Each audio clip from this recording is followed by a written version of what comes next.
মসজিদে কোনো মুসল্লি নামাজ আদায় করতে পারবে না বলে সাফ জানিয়ে দেন আওয়ামী লীগ নেতা জিয়াউদ্দিন সোহাগ। কয়েকদিন তার ভয়ে কেউ মসজিদমুখী না হলেও ৭ জুন তার কথা অমান্য করে মসজিদটিতে নামাজ আদায় করতে যান মুসল্লিরা। এতে ক্ষিপ্ত হয়ে ইমাম ও মুসল্লিদের পিটিয়ে মসজিদে তালা লাগিয়ে দেন ওই আওয়ামী লীগ নেতা। ন্যাক্কারজনক এই ঘটনা ঘটেছে ভোলার চরফ্যাশন উপজেলার আসলামপুর ইউনিয়নের খোদেজাবাগ গ্রামে। ইমাম ও মুসল্লিদের পেটানো জিয়াউদ্দিন সোহাগ উপজেলা কৃষক লীগের সাবেক যুগ্ম আহ্বায়ক এবং বর্তমানে আসলামপুর ইউনিয়ন তাঁতি লীগের সভাপতি। মসজিদে তালা দেওয়ার পরে মার খেলেও পার্শ্ববর্তী রাস্তার ওপর নামাজ আদায় করেন স্থানীয়রা।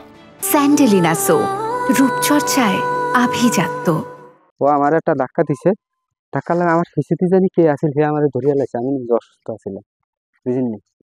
এরপর আমি ধরি লই আসি। আমরা এই রাস্তার কোনাতে আসি ৩-৪টা মানুষ, হিয়া লাঠি একটা লই মসজিদের পশ্চিম পাশে মুসল্লি করে যাও কিন্তু ভাষা কইছে, ইয়া কোনো মুখ দিয়ে ব্যবহার করুন জানা যে দাগ দিয়ে দাগের এই পাশে এই হইতে দাগ, এই দাগের মধ্যে দিয়ে আইস হিয়ার মাগরে হল্লা তল্লা করে। জানা যায় ২ বছর আগে আওয়ামী লীগ নেতা জিয়াউদ্দিন সোহাগের কাছ থেকে বাইতুস সালাম জামে মসজিদ স্থাপনের জন্য ২২% জমি ক্রয় করা হয়। বায়না চুক্তি অনুযায়ী মুসল্লিরা মসজিদ স্থাপন করে জুমা সহ ৫ ওয়াক্ত নামাজ আদায় করে আসছিলেন। পর্যায়ক্রমে সব টাকা পরিশোধ করলেও জমির দলিল দিতে অস্বীকৃতি জানায় সোহাগ। তার দাবি ২ বছর পূর্বের চুক্তি বাতিল করে বর্তমান মূল্যে তাকে জমির দাম পরিশোধ করতে হবে। তা না হলে জমির দলিল দেয়া হবে না এবং মসজিদে কোনো মুসল্লি নামাজ আদায় করতে পারবে না। এ নিয়ে ক্ষুব্ধ প্রতিক্রিয়া জানিয়েছেন মুসল্লিরা। ও আমার থেকে ওই জমি বাবদ কোনো টাকা পাবে না, আরো ১১,০০০ টাকা বেশি নিচ্ছে। সেটা দেখবার দলিলের জন্য চাপ প্রয়োগ করছে। সে আমাকে বিভিন্ন রকম হুমকি দামকি দেয়, দলিল তো দেয় না, এবং বলে মসজিদের কাছে গেলে আমার উপরে সে অমানসিক অত্যাচার করবে। আমাকে একবার বলছে যে আমার হাত পাও কেটে দিবে। সে তার বিচারের জন্য আমি আসলামপুর ইউনিয়নের চেয়ারম্যানের কাছে একাধিকবার শরণাপন্ন হয়েছি।